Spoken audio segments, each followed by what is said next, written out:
உண்மை செய்திகளை உங்கள் வீட்டின் வரவேற்பறைக்க கொண்டு வரும் நியூஸ் 7 தமிழ் செய்திகளுக்காக மனோஜ் மற்றும் நான் மஞ்சுளா. இனி செய்திகளை விரைவு செய்திகளாக பார்க்கலாம்.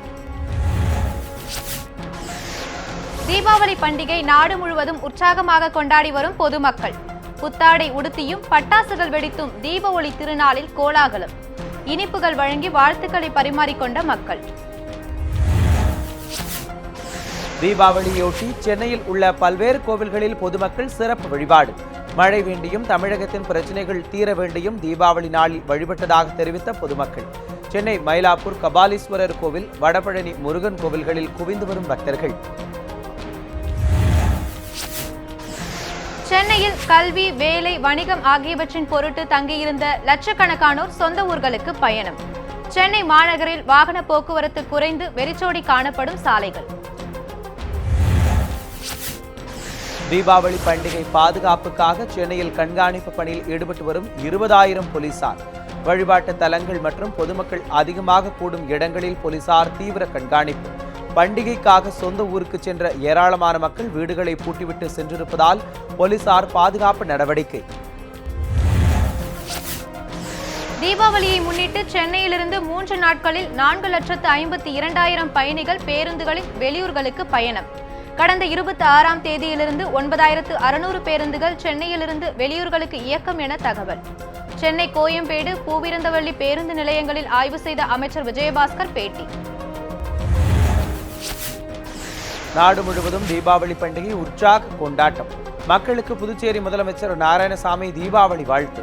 தீமை அழிந்து நன்மை செழிக்கட்டும் எனவும் கருத்து. அடித்தட்டு மக்களுடன் தீபாவளி கொண்டாடுவது மகிழ்ச்சி அளிப்பதாக பாஜக மாநில தலைவர் தமிழிசை சவுந்தரராஜன் பெருமிதம். சென்னை விருகம்பாக்கம் எம்ஜிஆர் நகரில் பாரதிய ஜனதா சார்பில் தீபாவளி பண்டிகை கொண்டாட்டம். காவிரி பிரச்சனையில் நீர்நிலை மேலாண்மையை நிலைப்படுத்த தமிழகத்தை ஆண்ட கட்சிகள் தவறிவிட்டதாக தமிழிசை குற்றச்சாட்டு. தமிழகத்தில் வடகிழக்கு பருவமழை நாளை முதல் தொடங்க வாய்ப்பு என சென்னை வானிலை ஆய்வு மையம் அறிவிப்பு. மத்திய மேற்கு வங்க கடலில் நிலவி வந்த கியான் புயல் வலுவிழப்பு என வானிலை ஆய்வு மைய இயக்குநர் பேட்டி. கியான் குறைந்த காற்றழுத்த தாழ்வாக நீடிப்பதால் தென்மேற்கு பருவமழை இந்தியாவில் இருந்து விலகியுள்ளதாக தகவல். தீபாவளி போனஸ் கேட்டு விசைத்தறி தொழிலாளர்கள் நடத்திய முத்தரப்பு பேச்சுவார்த்தை தோல்வி. நாமக்கல் மாவட்டம் குமாரபாளையத்தில் 1 லட்சத்திற்கும் மேற்பட்ட விசைத்தறி தொழிலாளர்கள் வேதனை. நடப்பாண்டு 20% போனஸ் வழங்க குமாரபாளையம் விசைத்தறி தொழிலாளர்கள் வலியுறுத்தல். நிபுணர் குழுவின் பரிந்துரை அடிப்படையிலேயே நியூட்ரினோ திட்டத்திற்கு அனுமதிப்பது பற்றி முடிவு. பூவுலகின் நண்பர்கள் அமைப்பினர் தொடர்ந்த வழக்கு தொடர்பாக தென்மண்டல பசுமை தீர்ப்பாயத்தில் தமிழக அரசு பதில் மனு. தேனி மாவட்டத்தில் நியூட்ரினோ ஆய்வகம் அமைக்க மத்திய அரசு வழங்கிய அனுமதியை எதிர்த்து பூவுலகின் நண்பர்கள் வழக்கு. மாசு கட்டுப்பாட்டு வாரியம் 4 வாரங்களில் பதிலளிக்க உத்தரவிட்டு வழக்கின் விசாரணை டிசம்பர் 5ஆம் தேதிக்கு ஒத்திவைப்பு.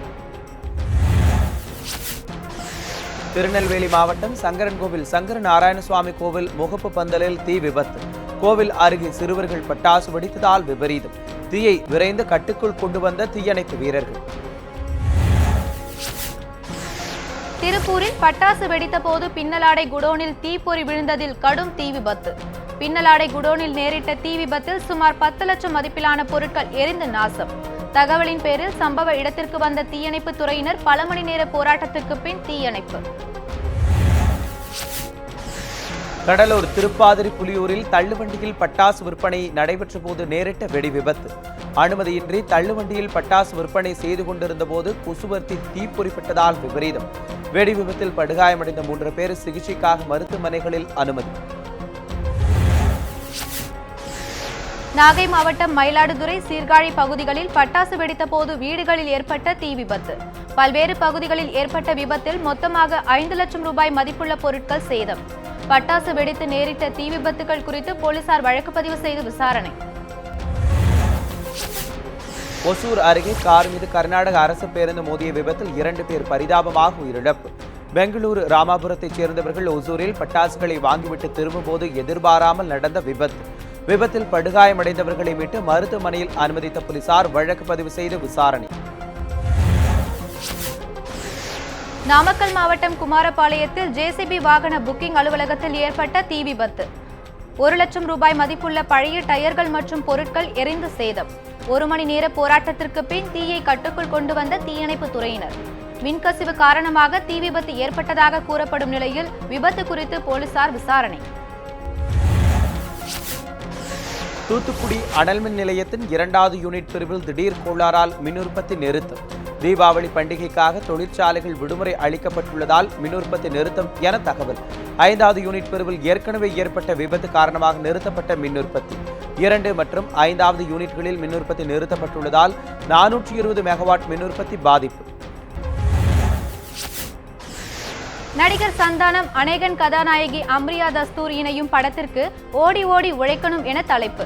கண்ணா லட்டு தின்ன ஆசியா இயக்குனர் மணிகண்டன் இயக்கத்தில் மீண்டும் நடிக்கும் சந்தானம்.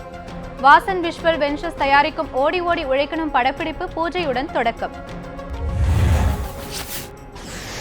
மலையாள பிரேமம் படத்தில் மலர் டீச்சராக கலக்கிய சாய் பல்லவியின் தங்கையும் நடிப்பு துறையில் அறிமுகம். சாய் பல்லவியின் தங்கை பூஜா காரா என பெயரிடப்பட்டுள்ள குறும்படத்தில் கதாநாயகியாக நடிப்பு. திரைப்படங்களில் நடிக்க வந்த வாய்ப்புகளை தவிர்த்து வந்த பூஜாவுக்கு காரா கதை பிடித்ததால் நடித்ததாக தகவல். காரா போஸ்டர் வெளியிடப்பட்ட நிலையில் டீசரை மாத இறுதியிலும் குறும்படம் அடுத்த மாதமும் வெளியீடு. போகன் படத்தின் இறுதிக்கட்ட படப்பிடிப்பு நிறைவடைவுள்ள நிலையில் விரைவில் டீசர் வெளியீடு என தகவல். அரவிந்த் சாமி மற்றும் 50 ரஷ்ய நடன கலைஞர்கள் இணைந்து ஆடும் பாடல் காட்சி வெளிநாட்டில் படப்பிடிப்பு. ஜெயம் ரவி, அரவிந்த் சாமி நடித்துள்ள போகன் படத்தின் டீசரை ஆவலுடன் எதிர்பார்க்கும் ரசிகர்கள். இத்துடன் நியூஸ் 7 தமிழில் எக்ஸ்பிரஸ் நியூஸ் நிறைவடைகிறது. அண்மை செய்திகளுக்கு இணைந்திருங்கள் நியூஸ் 7 தமிழுடன்.